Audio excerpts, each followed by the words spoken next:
Loaded edition of Miami Dolphins Today by Chat Sports. I am your host, Nic Rohloff. A lot of news to cover here this morning as we enter the final week of the preseason. The Miami Dolphins are hosting Matthew Judon, one of the big name edges, on a visit today. We have Sieler injury news as well as an injury update on Achane. We will start with Matthew Judon. The report coming in from Ian Rappaport. There was a bunch of others as well. So shout out to Jordan Schultz and Aaron Wilson that Judon is visiting Miami. Some potential edge help for the Dolphins roster, which does come at a surprise considering I viewed the Dolphins pass rush and defensive line as maybe the most deep unit on this football team. And we'll talk about why I might have a tinfoil hat on in just a bit. But make sure you do subscribe to the channel. We are 81 away from a massive milestone, 72K. Let's get there for rookie Jonah Savianaya, but also subscribe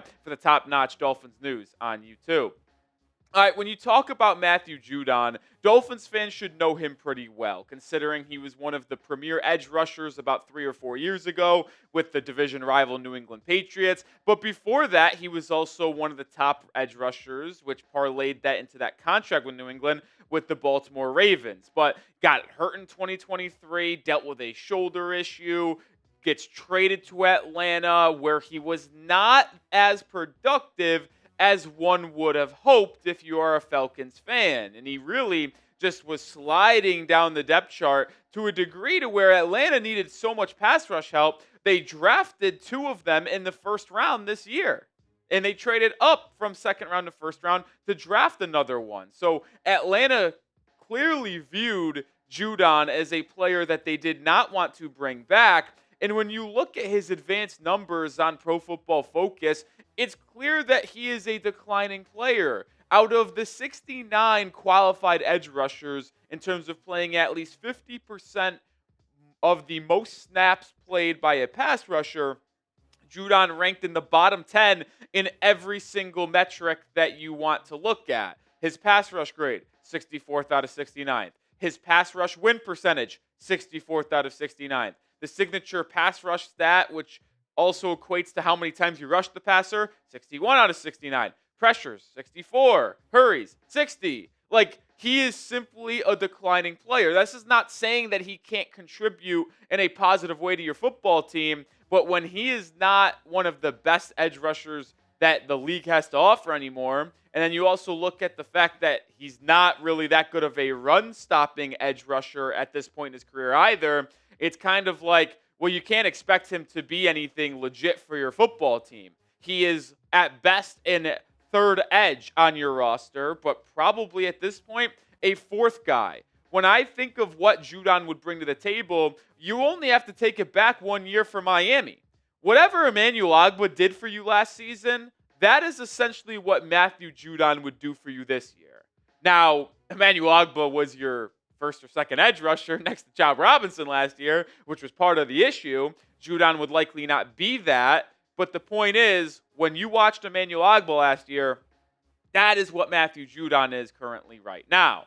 Pin comment on today's show, so if you get hit with YouTube ad break, scroll down, let it play, and answer. Should Miami sign Matthew Judon? They very well could. Later today, we would have you covered. Type S for sign or type P for pass. And I did just allude that it could happen today. Well, Aaron Wilson, an NFL reporter who also had the news this morning about Judon visiting Miami, said that in this meeting, barring anything unforeseen, the Dolphins are expected to sign Judon today. That is a very fascinating way to put it, is it's almost like, all right, we want to bring you in, we want to sign you, but we just need to make sure the medicals check out and you're not completely washed. Well, Barry Jackson actually pushed back on this report from Wilson about an hour later, saying that a source does confirm that Judon's in the building for Miami today, but that same source said there is absolutely no negotiated deal in orally or in writing, so right now it could just be a visit and a, I guess, exploratory view on the edge rusher. Now, here is where I'll get into now. I don't completely understand why the Dolphins would sign Matthew Judon. They have just over $11 million in cap space. But when you look at this Dolphins roster, they don't need an edge. They are pretty loaded in this position. Chop Robinson, Bradley Chubb, Grayson Murphy has looked phenomenal in the preseason. Derek McClendon has looked really good as well. You also have Jaelan Phillips, Quentin Bell. You just go on and on and on. Why would Miami sign an edge? It is arguably the deepest position group the Dolphins have. When you look from top end to bottom end at the Dolphins depth chart right now in the preseason, the two positions with the most depth, without hesitation, I'm giving you wide receiver and I'm giving you edge. So why would Miami bring in a veteran into this room? Because that would only take away from Grayson Murphy, Derek McClendon, players that we as fans kind of hope make the 53-man roster because of how they've looked in this training camp and preseason portion of the year. Well, here comes the tinfoil hat from yours truly. Jaelan Phillips has not participated in practice for about a week. He got injured a couple weekends ago, but he tweeted out that everything is fine, and he told Dolphins media is fine. Now, he has done some individual work on the side, but he has not played in the preseason game, and he did not do any joint practices with the Detroit Lions this past week. So either that injury is more serious and he is going to potentially miss time, which is why you'd want to bring in a veteran like Matthew Judon to back up Chop Robinson or Bradley Chubb, or I think they will trade one of their edge rushers for a different need on the roster.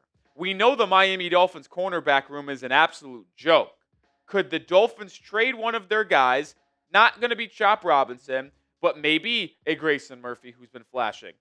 Maybe a Jaelan Phillips or Bradley Chubb. Now, if I had to choose which one is more likely, it would probably be Jaelan Phillips due to him going into the final year of his contract and having more value than Bradley Chubb because Chubb coming off that major injury didn't play last season. But could they flip Jaelan Phillips to a team that needs an edge rusher for a starting caliber cornerback? That is certainly something that we'll have to monitor over the next couple days or so, especially if Miami ultimately signs Matthew Judon. Injury news to come up, but who's back of the week? It's Prize Picks. Welcome, Prize Picks, back. And, well, I'm happy that this episode was brought to you by Prize Picks because with preseason football underway, college football here, you can't miss out on any of the action with Prize Picks. And you can take the big name players this year, Saquon, Burrow, Allen, Mahomes. I won this past Saturday in the preseason action for Miami when I took the more than Quinn Ewers passing yards, more than Ollie Gordon rushing yards, and less than on Hendon Hooker rushing yards as well. It was a nice three-player entry that I hit. I won 5.75 times my money. I'm going to be back again this week with more preseason action in football. More than Sam Hartman passing yards tonight between the Bengals and Commanders. More than Taj Brooks rushing yards, 31.5. And then I'll just add the quick free square that Prize Picks is giving you on more than Avery Johnson yards, half a yard. Just needs one passing yards for Kansas State when they take on the Iowa State Cyclones this upcoming Saturday. Excited that Prize Picks is here. It's so simple. You just pick more or less on 2 to 6 player stat projections. If you get your picks right, you could cash in and win up to 2,000 times your money. So download the Prize Picks app today and use code CLNS to get $50 in lineups after you play your first $5 lineup. That's code CLNS to get $50 in lineups after you play your first $5 lineups. Prize Picks. Run your game. All right. Appreciate Prize Picks once again. But now we got to get into some Miami Dolphins injury news, which is maybe a reason why the Dolphins could be interested in signing Matthew Judon as well. Following the preseason game on Saturday against Detroit, Mike McDaniel was asked about some injury news, which Miami didn't suffer many from that game. Really, Ethan Bonner was the only player that left. But Devon Achane and Zach Sieler got banged up in joint practices. And McDaniel said that both Sieler and Achane are going to be out between days and weeks, but will be reassessed this week in Miami. McDaniel also wanted to make sure that he is not concerned at the moment about their availability in the regular season. So even though these players might not practice or play for a couple weeks here in August, it does sound like both Zach and Achane are going to be available for week 1 on September 7th against the Indianapolis Colts. Like, that's the good news here. We got 3 weeks until week 1, so there's time to let these guys ultimately heal up and be ready to roll. And there are a couple bad reasons for this. Like, obviously, Achane is such a vital point of this roster. In the final preseason week, you're likely going to see a lot more of Ollie Gordon, a lot more of Jalen Wright, and then the 2 veterans you signed last week in Aaron Shamklin and Mike Boone. Shamklin, who had a pretty solid play this past Saturday as well, had a 26-yard carry. But when you think about which injury could be more detrimental, it feels like it almost might be Devon Achane. Like, we need to put him in bubble wrap because, listen, I thought coming into the year that depth at running back in the running back position is the best on this Dolphins roster. I mean, Achane. I was high on second-year RB Jalen Wright, Ollie Gordon, Alexander Madison. Well, Madison's out for the year. Achane's banged up. Jalen Wright has looked horrific in the first 2 preseason games, averaging barely 1 yard a carry. Ollie Gordon looked good, yeah, but that's your only running back that you feel good about, healthy and confidence-wise right now. So we need Achane to be fully healthy, put him in bubble wrap, make sure he's ready to roll for week 1, and this injury isn't something that can reoccur over the course of this season. And when you talk about Zach Sieler as well, I mean, him being out would be detrimental to this football team. He is your best defensive player. Heck, he might be your best player, period. Now, I will play devil's advocate on myself here. I feel as if the depth on defensive line might arguably be better than the depth at running back at this point in the offseason following the injury to Alexander Madison. Because Kenneth Grant has looked really good. Jaelan Phillips has looked really good. You've even seen Matthew Dickerson, Zeke Biggers, and Matthew Butler all make some plays for this Dolphins defense. Like, yes, it would be very, very bad if Zach Sieler missed time. But you can at least look at this and say, okay, Jaelan Phillips, your 5th-round defensive lineman pick out of Maryland, has been sensational. And it's just like, okay, if Sieler misses a week or 2 and you have Benito Jones, Kenneth Grant as your 2 starters, Jaelan Phillips is your defensive lineman number 3, that wouldn't be the worst. But, man, we can't really have Zach miss much time. Which injury is more concerning, in your opinion? Is it Devon Achane? If it is, type DA. If it's Zach Sieler, type ZS. Let me know your thoughts down in the comment section. And even though I just said that Sieler missing time would be detrimental, he's your best defensive player on the roster, I honestly think it's Devon Achane because he is so pivotal to what you do on the offensive end of the football field. His speed, his ability to catch and make people miss out of the backfield is just what makes this Dolphins offense so layered and difficult to defend.